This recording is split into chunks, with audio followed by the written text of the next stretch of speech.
तो hello friends, आज हम बात करने वाले हैं रचना शारीर पेपर 1 गर्भ शारीर टॉपिक के ऊपर, जो आपको पूछा जा सकता है LAQ के तौर पर, SAQ के तौर पर और ऑल्सो फॉर MCQ भी उसमें से आ सकता है।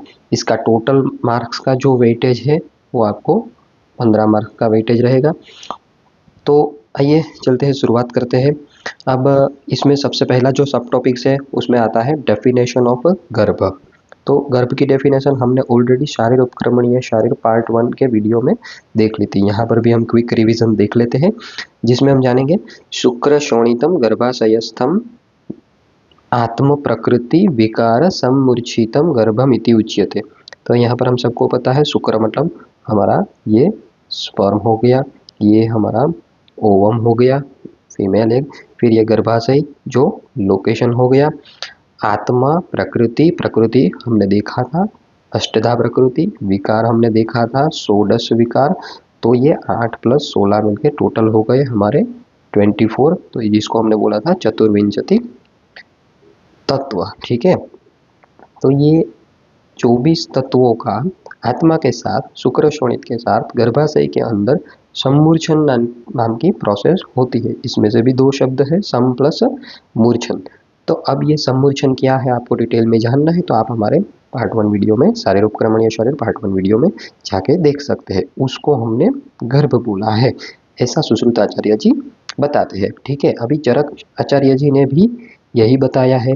शुक्र शोणितम जीव संयोगे तु खलु कुक्षिगते गर्भ संज्ञा भवति, जिसमें से ये शुक्र और ये शोणित ये तो दोनों यहाँ पर जो है वो सेम हो गए। ठीक है, अभी जो है जीव संयोगे, तो ये जो जीव है यहाँ पर जो आत्म प्रकृति और विकार जो बोला गया है सुश्रुत आचार्य जी के श्लोक में, ये जो आत्म प्रकृति और विकार का कॉम्बिनेशन है इसी को यहाँ जीव के साथ हम वो कर सकते हैं। ठीक है, यहाँ पर जो सम्मूर्छन की प्रोसेस है उसको यहाँ संयोग के साथ हम कोरिलेट कर सकते हैं। ठीक है, कुक्षिगते, तो यहाँ पर जो लोकेशन दिया है वो कुक्षी दिया हुआ है। यहाँ पर स्पेसिफिक सुश्रुताचार्य जी ने बताया हुआ है कि गर्भ गर्भाशय के अंदर रहेगा, मतलब गर्भ जहाँ पर स्थापित होता है उसका नाम गर्भाशय है। तो वहाँ पर स्पेसिफिक लोकेशन बताया गया है, जबकि यहाँ पर कुक्षी दिया गया है। तो कुक्षी का मीनिंग क्या होता है आप देख सकते हो, उसको बोल सकते हो आप एब्डोमेन रीजन। ठीक है, एब्डोमेन, और स्पेसिफिक बोले तो लोअर एब्डोमेन रीजन। ठीक है, तो लोअर एब्डोमेन के अंदर ही यूट्रस हमारा होता है, तो उसको ही गर्भ संज्ञा बोलते हैं चरक आचार्य जी। तो शुक्र शोणित जीव संयोगे तो खलु पक्षीगते गर्भ संज्ञा भवति। ठीक है, तो दोनों आचार्य ने सेम ही बात बोली है। सम्मूर्छन का यहाँ पर संयोग हो गया, यहाँ पर आत्म प्रकृति विकार का जीव हो गया, और शुक्र शोणित दोनों में है, लोकेशन में गर्भाशय का कुक्षी कर दिया। ठीक है, अभी आके देखते हैं कंसेप्ट ऑफ शुक्र, शुद्ध शुक्र लक्षण। अभी जो मेल स्पर्म है उसकी अटमोस्ट क्वालिटी क्या रहनी चाहिए, उसके कैरेक्टरिस्टिक्स क्या रहने चाहिए, तो सुश्रुताचार्य जी ने दूसरे अध्याय शुक्र शोणित शुद्धि शरीर में बताया है। स्फटिक आभम, यहाँ से इसका संधि विग्रह करेंगे हम, तो स्फटिक आभम, आभम मतलब उसके जैसा, स्फटिक मतलब हम जिसको हिंदी में बोलते हैं ना फिटकरी, वो फिटकरी मतलब स्फटिक।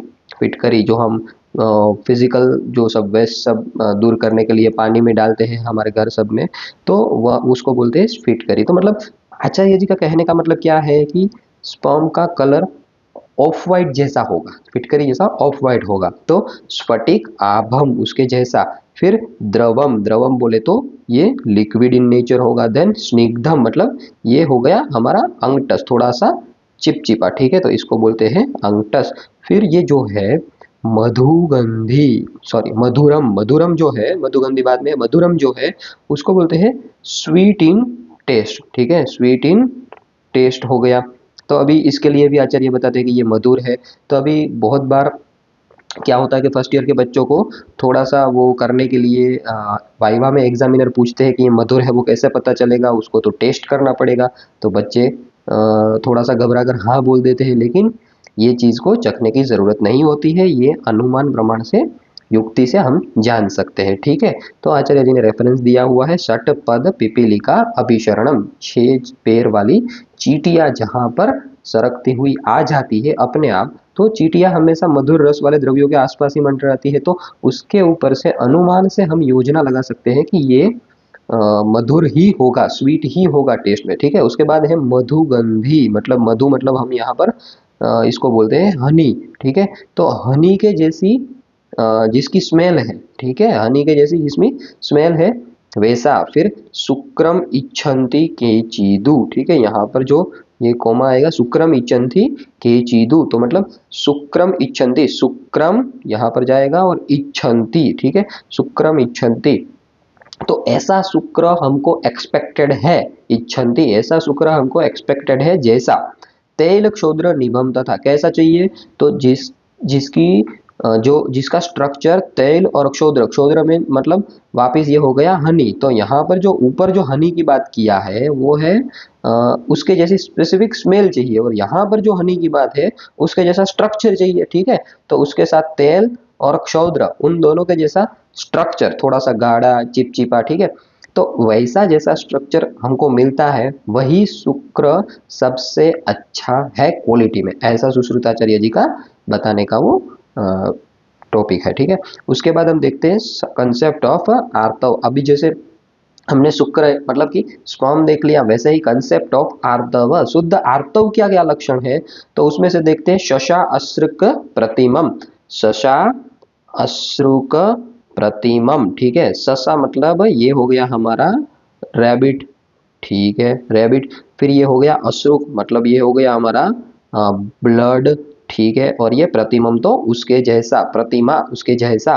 तो जो ब्लड भी रैबिट के ब्लड के जैसा थोड़ा सा उसमें हल्की सी चमक होती है, जो ब्लड रैबिट के ब्लड के जैसा जिसका कलर हो, ठीक है, उसके जैसा दिखता हो, तो उसकी एक उपमा दी गई है, एक एग्जाम्पल दिया गया है कि जैसे रैबिट के ब्लड के जैसा चड़कता हुआ ब्लड जहां पर दिखता है, तो जो ब्लड ऐसा है, यत तु यद्वा लाक्षा रसोपमम, यहाँ पर अगेन एक उपमा दी गई है, लाक्षा रस उपमम, उसके जैसी उपमा वाला, मतलब लाक्षा क्या हो गया, ये हमारा हो गया लाख, या फिर उसको लाक्षा ही बोलते हैं, जैसे हम बोलते हैं ना कि ये जैसे बबूल हो गया, खेर हो गया, वो सब ट्री के बार्क में जब उसको तोड़ने की कोशिश करते हैं हम लोग, तो अंदर से एक हल्का सा एक लिक्विड निकलता है जिसको हम लाक्षा बोलते हैं, ठीक है। उसका कलर भी थोड़ा सा डार्क रेड जैसा होता है, तो उसके जैसा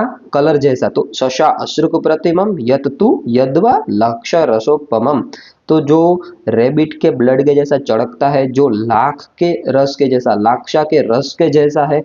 फिर उसको बताया तद आर्तवम प्रशंसन्ति, वैसा वैसे आर्तव की प्रशंसा होती है, मतलब वैसा आर्तव हमको एक्सपेक्टेड है, यद्वासो न विरंजयेत, विरंजयेत मतलब ये रंजन का यहाँ पर मीनिंग क्या हो गया, रंजन मतलब कलरिंग, ठीक है, कलरिंग, ये हो गया स्टेनिंग, ठीक है। तो विरंजय जो विशिष्ट रीति से किसी भी कपड़े पर कोई भी स्टेन ना छोड़े, ठीक है, कॉटन के क्लीन कपड़े पर अगर ऐसा आर्तव मेंसिस का ब्लड लगता है और आप उसको साफ करना चाहे, और साफ करने के बाद भी अगर उसमें से स्टेनिंग हटता नहीं है, रहता है, ठीक है, साफ नहीं होता है, तो वैसा आर्तव अशुद्ध है। तो ठीक है, जो जो स्टेन नहीं देता है वैसा आर्तव शुद्ध है, ऐसा बोला है, न विरंजयेत, ठीक है।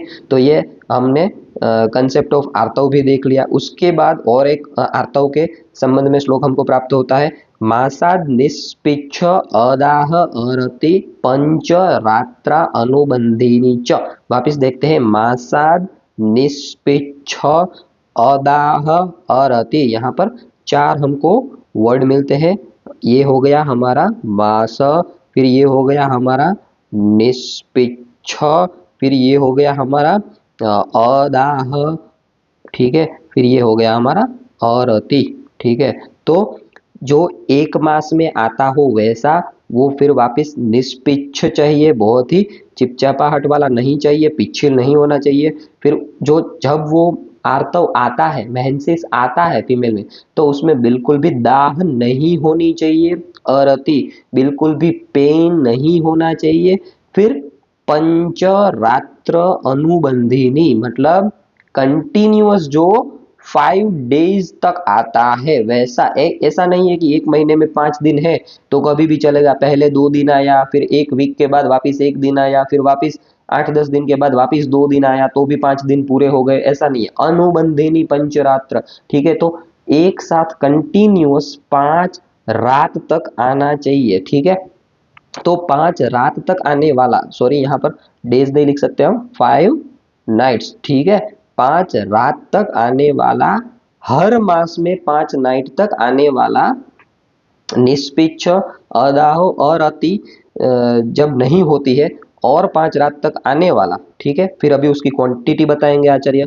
नैव नैव प्लस अति बहु, ठीक है, नैव अति बहु, न अति बहु, बहुत ज्यादा भी नहीं चाहिए, नैव सॉरी न अति अल्पम, इसकी संधि क्या है, न अति अल्पम, ठीक है, अल्पम, तो न अति अल्पम प्लस आर्तवम, ठीक है, न अति अल्पम आर्तवम शुद्धम आदिशेत, तो बहुत ज्यादा भी नहीं चाहिए, बहुत कम भी नहीं चाहिए, वैसा आर्तव अगर मिलता है 1 महीने में 5 रात तक आता है, निष्पिच भी होना चाहिए, अदाह भी होना चाहिए और अरति भी होनी चाहिए, दाह भी नहीं होना चाहिए और पेन भी नहीं होना चाहिए, 5 नाइट तक आना चाहिए कंटिन्यूस, 1 मास में आना चाहिए, और बहुत ज्यादा बहुत कम भी नहीं होना चाहिए, वैसे आर्तव को शुद्ध बोलते हैं, ऐसा चरकाचार्य जी ने 30वें अध्याय में बताया हुआ है, ठीक है। उसके बाद गर्भ